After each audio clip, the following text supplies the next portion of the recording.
guys, welcome back to LS Vintage Design. I'm Lisa. Sorry you didn't get a video last week. I was going to go to a place that sells reclaimed lumber and doorknobs and hinges and all of that, and life just got in the way. I had to take my car in and I had to take my dogs to the vet just for their allergy shots, but that took up time and then weather, just life, so I apologize, but this week you might get 2 videos. One today, Monday, and one at the end of the week. So today I want to talk more about reclaimed hardware. I did a blog post on it. If you're following my blog, it's linked down below. Please go over there and follow it. That is my website. I also have a Facebook group if you're interested. I repost these, but I'm going to start adding more content to the Facebook page that I don't add on YouTube. So go over and follow my Facebook page too if you're interested. I do post more of my booth on my Facebook page, so you could see what's in the booth for sure. Now, one other housekeeping topic is I haven't listed on Etsy yet any of the toys I've shown you. I really haven't listed anything new on Etsy yet, but that is coming this week, I promise. And again, I have got this. This would look beautiful sitting on your stove. And you know what? You can heat water up in this for tea. It's a fondue pot, but it has many, many uses. So again, just keep watching my Etsy shop. It's also linked below. You can just kind of watch, follow, and when things post, you'll know. But today's video, we are talking about vintage hardware and will it or will it not work in a modern type of home? And I can answer this question firsthand. When I lived in Dallas, we had a house and I wanted to put vintage doorknobs on my modern doors. It did not work 100%. We could have made it work, but at the time I was wanting to be wholly authentic with it. And the way the doors are set up now, the size of the doors, the size of the hardware and the pieces inside the door just would not work with this vintage doorknob. So we just put in the vintage doorknob and left the latch part of the door, which is that thing that comes out and closes the door. We left that and the door would open and close, but the doorknob did not turn. And this is a problem or a fix that a lot of people that want to use vintage hardware, like vintage doorknobs, kind of agree upon. If it's a bedroom or a door that necessarily doesn't need to actually close and lock, then putting a vintage doorknob on there and not having it work correctly is no problem. That was the case where I put this one. I put it on a craft room door. I didn't care if the door actually latched when it was pushed to. I didn't care that the doorknob didn't turn. Same thing with the closet in that room. The closet would close, didn't latch, but it wasn't a big deal. So when you're looking at vintage doorknobs, and I'm showing you several different types as we talk about this, there are glass ones, there are wood ones, there are metal ones. Now, you can get the, like I said, you can get the inner workings. You need the stem, which connects the 2 doorknobs together. And then you need the latch part that will work with that particular door. A lot of times you can't find that part or it just won't work anymore. You can also find vintage locks and vintage door plates. Now, if you're going to buy a vintage doorknob, you're going to want to make sure you get a vintage door plate because it will fill in the space. It will hide the hole because door holes, doors in general, used to be a lot smaller.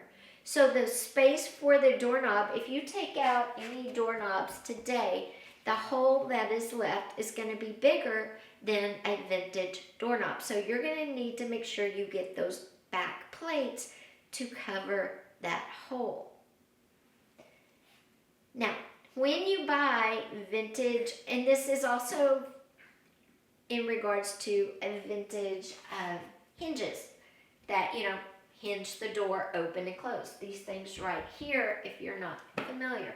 Vintage hinges also might not fit the way the door works. They're going to be probably too short because back in the day, there were not a lot of ADA requirements.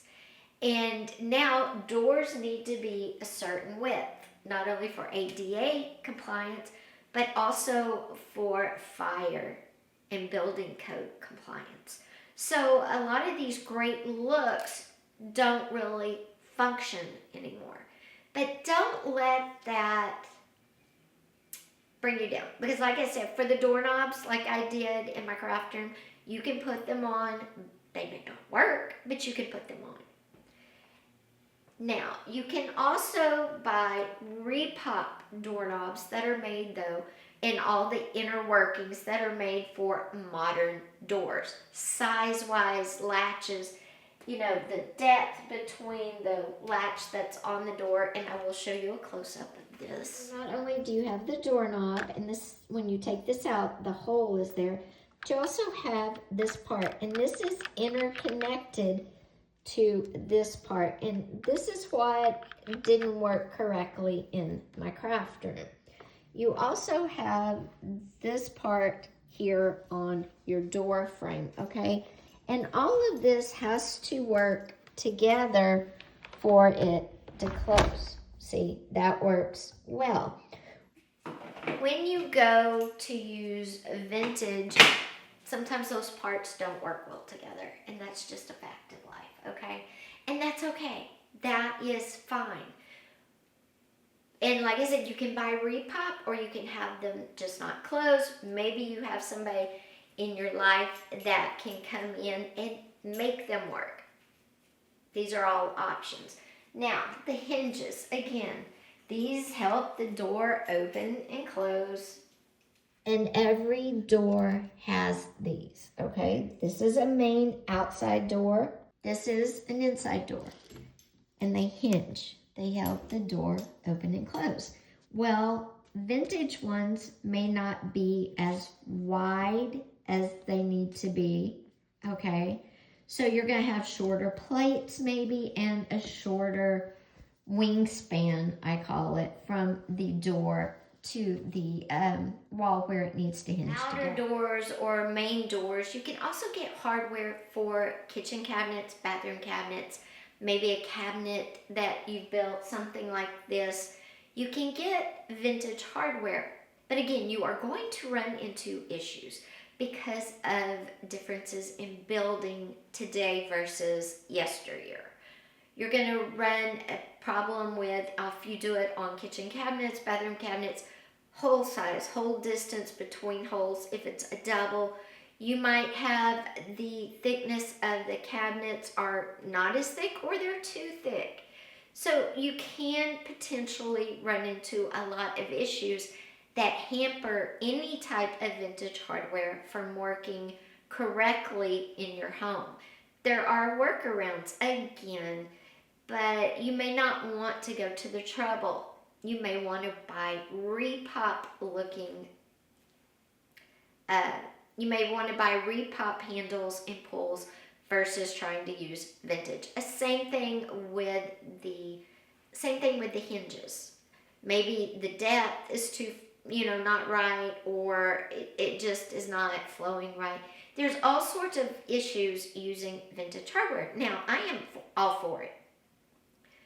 But the modifications you might have to make to your home, maybe you don't want to make, or maybe you're renting and can't make.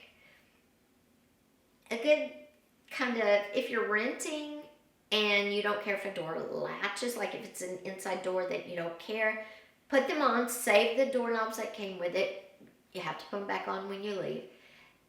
But as far as the cabinets, you're probably going to want to either get repop or not even worry about it. And that's just kind of a fact of life. Now, how could you, if you're in your own home, how could you rig it? Well, some suggestions are, if the cabinets aren't thick enough and the back of the pull is the door and the back of the doorknob is long because sometimes they come with longer screws. You can try shorter screws, but keep in mind those screws that come with them fit them because they're threaded different and it might take you forever to find a screw that will actually work. So if the screws that come with your vintage hardware work, but they're too long, there's a couple of things you can do. One, you can just have the back of that long screw sticking out inside your cabinet. You can attach a piece of lumber to the inside drawer face of your cabinet, inside the face of your door or your drawer, and then screw it, and it'll have enough width that that screw won't be poking out. Those are two options. It seems like a lot of work for, I guess it depends. If these are door pulls or drawer knobs that came out of maybe a grandparent's home, a parent's home, or aunt, somebody sentimental to you, that has sentimental value to you, you're probably going to want to use them and you're going to do whatever it takes. And I get that. If they don't, save them, and I'm going to give you other ideas besides they're meant to be ideas, and that's coming in our next video, so stay tuned. So again, same thing with hinges. You might have to rig it a little bit, but when you start playing with door hinges, the doors aren't going to fit properly, they're going to be wonky, and I don't know about you, but I like my doors to close properly on my kitchen cabinets and my bathroom cabinets, but that's just me. Okay, let's talk about, though, if you go and say you go to a sale where they're like, you can take whatever you can get off the walls, whatever you can take off the cabinets, you can take. So you find really cool doorknobs and hinges and door plates, or you find really cool hardware for your kitchen or bathroom, and you want to take that with you. So you get it off, you get it all home, and when you get home, you realize, hey, this is a beautiful bronze doorknob plate set, and the hinges, but they're all covered in paint. Be leery. A lot of this paint has lead in it. So the safest way to do this is to get an old crock pot, which we know we can find them at estate sales, we can find them at thrift stores, we can find them get an old crock pot, put some water, put it on low, plug it in, and cook off the lead paint. Then, once you do that, get a box or a bag or something. Find out your city, county, big C, whatever. Find out their method for disposing of old paint and that sort of thing. Mine would be to get a box of kitty litter, pour the water and all the paint that I've scrubbed off into the kitty litter, let it soak up, in a trash bag, let it soak up, and then call them to come special pick it up. That's just what we have to do when we are working with something dangerous like lead paint.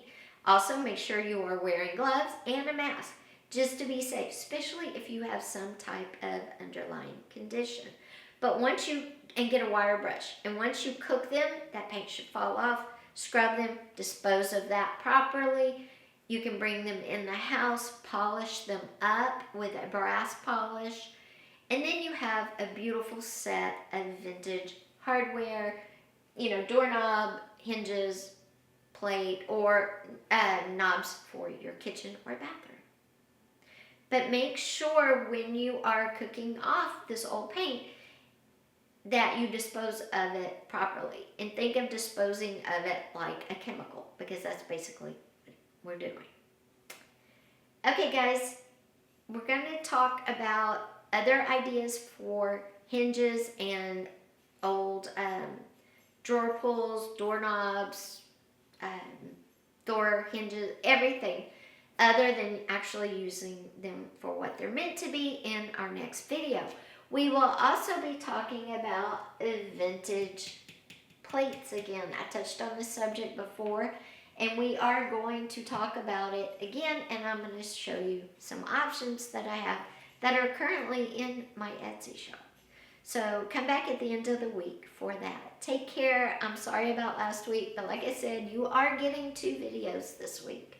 Also, there will be updates about what's going in my booth this week. I'll go over, I will tidy, and I will put out a few things.